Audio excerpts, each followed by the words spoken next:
आणि अकोल्यानंतर आता थेट जाऊया पश्चिम महाराष्ट्रामध्ये। इचलकरंजी महानगरपालिका निवडणुकीच्या तोंडावर महायुती आणि महाविकास आघाडी यांच्यामध्ये सर्व काही आलबेल नसल्याचं समोर येत आहे।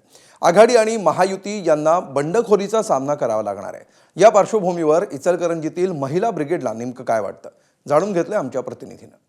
महाराष्ट्रात महानगरपालिका निवडणुकीचा बिगुल कोणत्याही क्षणी वाजायला सुरुवात होईल। कोल्हापूरमध्ये कोल्हापूर महानगरपालिका आणि इचलकरंजी महानगरपालिका या दोन महत्त्वाच्या महानगरपालिका आहेत आणि इचलकरंजीमध्ये आल्यानंतर महिला ब्रिगेडला नेमकं काय वाटते, त्यांचा राजकारणामध्ये सहभाग हा किती करून घेतला जातो, महिलांचे प्रश्न नेमके काय आहेत आणि महिलांना जे नवीन नगरसेवक निवडून येणार आहेत त्यांच्याकडून काय अपेक्षित आहे हे आपण जाणून घेणार आहोत। आणि म्हणून आज इचलकरंजीमध्ये आलो आहोत आणि इचलकरंजीमधल्या महिलांना आपण विचारणार आहोत की त्यांचा नगरसेवक येणारा निवडून हा कसा असला पाहिजे। मला सांगा, येणारा नगरसेवक हा कसा निवडून असला पाहिजे आणि महिलांचा सहभाग हा राजकारणामध्ये करून घेतला जातो का? आता महिलांना 50% राजकारण हे सर्व क्षेत्रात मिळालेलं आहे, तसंच राजकीय क्षेत्रात मिळालेलं आहे। आणि आमचा पक्ष बघितला तर भाजप हा महिलांच्या दृष्टीने धडाडीचे निर्णय घेऊन सक्षम नेतृत्व असं करत आहे। आणि येणारे जे नगरसेवक असतील त्यांनी पाण्याचा प्रश्न असेल किंवा आपले रेशन कार्ड असेल किंवा गटरी असतील, रस्ते असतील, हे जे प्रलंबित प्रश्न आहे ते त्यांनी मार्गी लावावेत, एवढीच जनतेची अपेक्षा आहे। बाकी कुठलीही अपेक्षा त्यांच्याकडे नाही आहे की फार अशी जे मूलभूत प्रश्न आहेत ते त्यांनी प्रॉब्लेम सॉल्व्ह करावे। इचलकरंजीमध्ये अजून काय समस्या आहेत ज्या येणाऱ्या नवीन नगरसेवकांनी सोडवायला पाहिजे असं?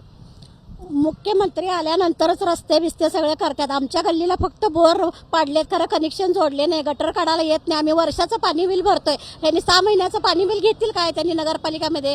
आणि कुठलीही सोय होत नाही आमच्या गल्लीला, काय नाही। फक्त निवडणूक आली का ते आमच्या गल्लीत त्यांनी येतात, मत मागायला येतात। आमच्या इकडे काही सगळं होणार नाही, सगळं सोय केली तर सगळं होतील।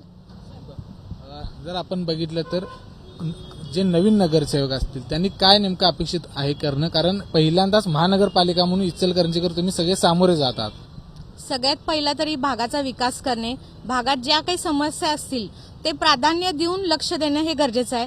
पाणी असतील, गटरी असतील, रस्ते असतील आणि काय रेशन कार्ड संदर्भात असतील तर प्रामुख्याने त्याच्याकडे लक्ष देणं हे खूप गरजेचं आहे। महिलांचा सहभाग करून घेतला जातो राजकारणामध्ये। शासनाने 50% आरक्षण हे महिलांसाठीच दिलेलं आहे।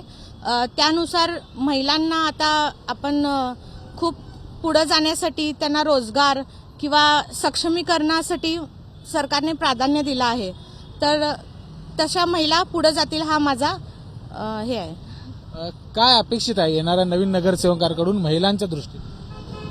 सर्वप्रथम इचलकरंजी महानगरपालिका ज्या योग घातलेल्या आहेत त्याच्यामध्ये जे नगरसेवक म्हणून विराजमान होतील त्यांनी नागरिकांमधला आणि नगरपालिकेमधला दुवा बनायला पाहिजे, जेणेकरून नागरिकांची जी तक्रारी आहेत, ज्या त्यांच्या समस्या आहेत त्या नगरपालिकेमध्ये मांडून त्या तक्रारींचं निरासन केलं पाहिजे। त्याचबरोबर सार्वजनिक गोष्टी म्हणजे जसं की गटर काढणे, लाईट लावणे, डांबरीकरण करणे, रस्ता व्यवस्थित करणे, मूलभूत सुविधा म्हणजे पाण्याची जी सुविधा आहे ती लवकरात लवकर पोच झाली पाहिजे। आणि त्याच्यासाठी राष्ट्रवादी काँग्रेस अजित पवार गट यांच्या माध्यमातून आपण नितीनजी जांभे साहेब यांनी सुळकुड योजना राबवली होती आणि ते काही कालांतराने त्याचं स्थगिती आली। आता इथून पुढेही आम्ही त्या प्रयत्नात आहे, लवकरात लवकर पाण्याची सोय होईल। आणि महिलांच्या दृष्टिकोनातून पाहिलं गेलं तर आता लहान मुलींवरती सुद्धा अत्याचार होत आहेत, तर इचलकरंजी नगरसेवक जे होतील त्यांनी शाळांमध्ये इकडे कुठे काही जे सार्वजनिक मंदिरं असतील किंवा शाळा असतील किंवा बाजारपेठा असतील सगळीकडे CCTV कॅमेरे लावले पाहिजेत, जेणेकरून मुलांवरती महिलांवरती लक्ष राहील आणि ह्या अन्यायाला कुठेतरी प्रतिकार बसेल। आपण जर बघितलं तर महिलांच्या सुरक्षेचा देखील प्रश्न उपस्थित केलेला आहे।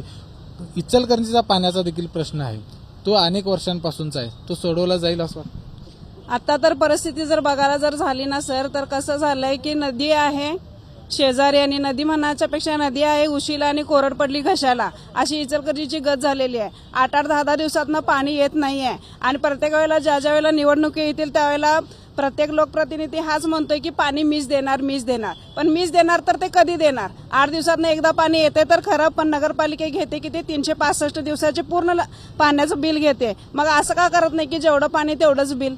आणि आज महिलाच्या दृष्टिकोनातून जर बघायला जर गेलं किंवा मुलींच्या दृष्टिकोनातून बघायला गेलं तर आज वाढता त्यांच्यावर अत्याचार।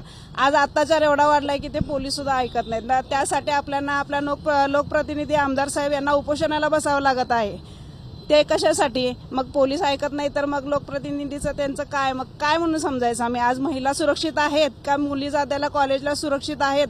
त्यांना पाठवणं की न पाठवणं याची जबाबदारी काय आहे की नाही? आपण बघितलं हे सगळे महिलांनी प्रश्न मांडलेले आहेत इचलकरंजीमधील, आणि त्यांचं म्हणणं आहे की ज्या मूलभूत सुविधा लागतात महिलांच्या दृष्टीनं असेल, महिला सुरक्षा असेल, इचलकरंजीचा पाण्याचा प्रश्न आहे तो गेल्या अनेक वर्षांपासूनचा आहे, मात्र तो अजूनही निकाली निघालेला नाही. त्याचबरोबर रस्ते असतील, हे काही मूलभूत प्रश्न आहेत ते सोडवले पाहिजेत आणि येणारा जो नगरसेवक आहे त्यानं या नागरिकांच्या प्रश्नाकडे खास करून लक्ष दिलं पाहिजे, अशीच अपेक्षा इचलकरंजीतील महिलांनी व्यक्त केली आहे. कॅमेरामॅन निलेश शेवाळे सह विजय केसरकर, एबीपी माझा, इचलकरंजी. एबीपी माझा, उघडा डोळे बघा नीट.